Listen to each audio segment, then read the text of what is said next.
오늘 우리에게 주신 말씀은 출애굽기 10장 1절로부터 2절 말씀입니다. 제가 봉독하겠습니다. 거룩하신 하나님의 말씀입니다.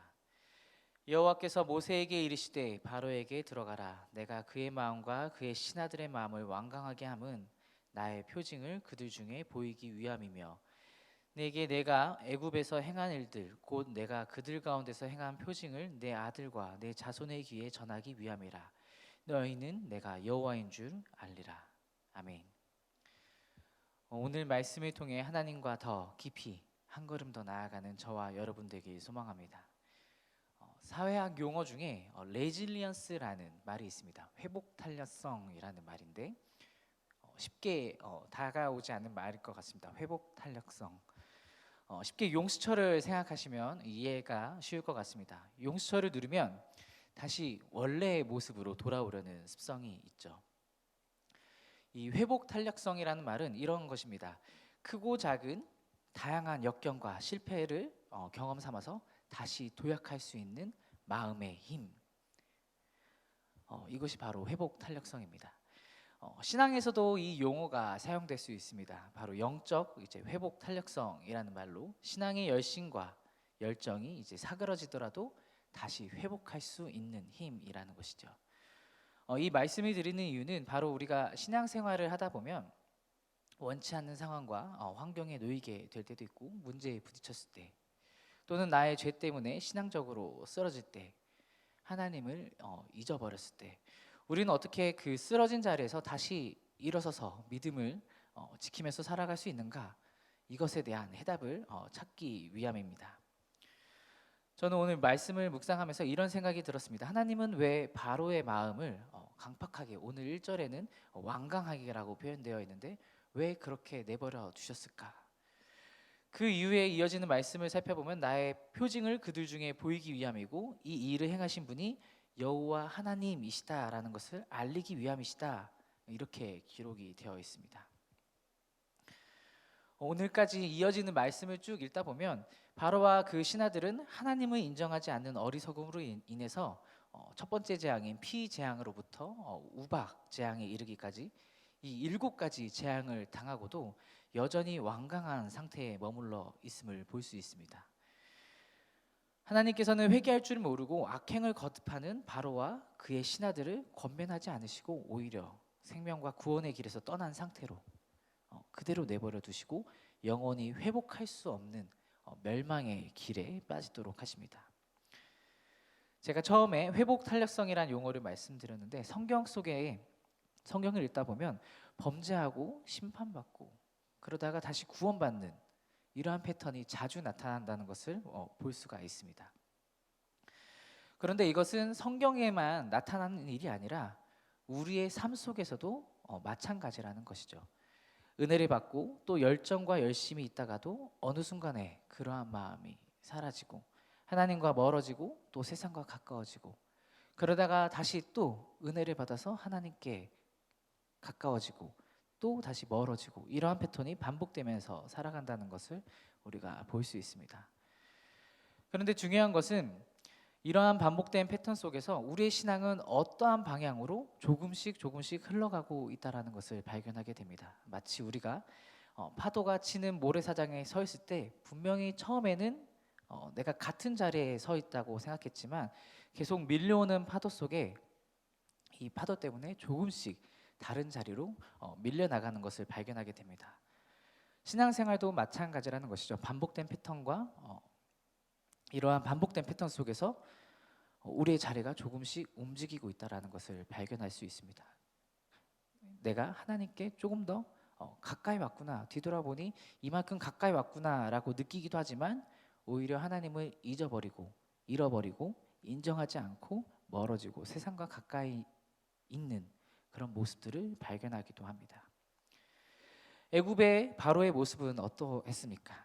재앙이 올 때마다 자신의 잘못을 인정하면서 이스라엘 내보내겠다 이렇게 약속을 했지만 재앙이 사라지면 다시 범죄하는 이 모습의 반복입니다. 바로는 하나님께서 보여주신 이 반복되는 재앙들을 통해서 마음을 돌이킬 수 있었습니다. 하지만 자신의 권력과 그 권좌를 유지하기 위해서 죄의 마음에서 돌이키지 않았습니다.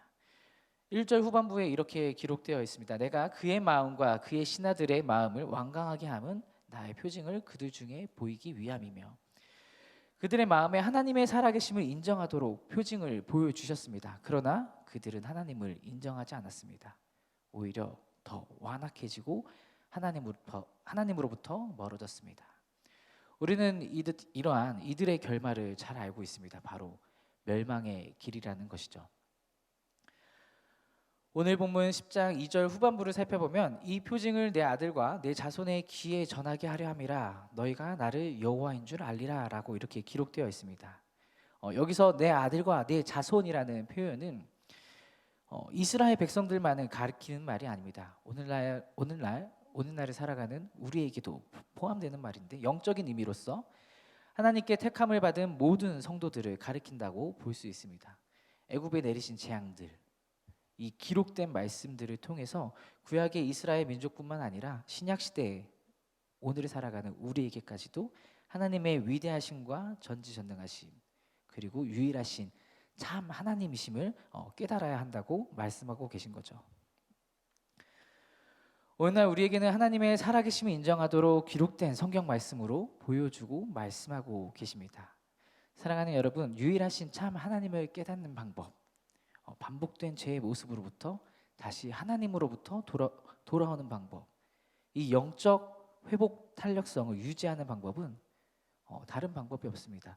바로 말씀 보는 것과 기도하는 것 외에는 다른 방법이 없다라는 거죠. 용수철과 이제 스프링을 끝없이 당기기만 한다면 그 탄력성을 잃어버리게 됩니다. 우리 안에 말씀이 없어 한없이 하나님과 멀어진다면 애굽의 바로처럼 우리는 신앙을 더 이상 회복할 수 없는 상태가 될 것입니다. 우리가 하나님으로부터 너무나 멀어지지 않기 위해서는 우리가 말씀과 기도하는 것을 놓치지 않고 매일매일을 살아가야 합니다.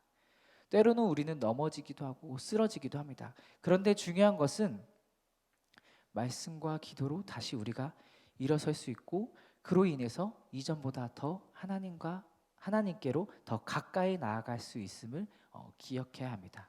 하나님을 향한 그 방향을 잃어버리지 않고 한 걸음 한 걸음 하나님께로 나아가는 저와 여러분 되시기를 주님의 이름으로 축복합니다. 기도하겠습니다.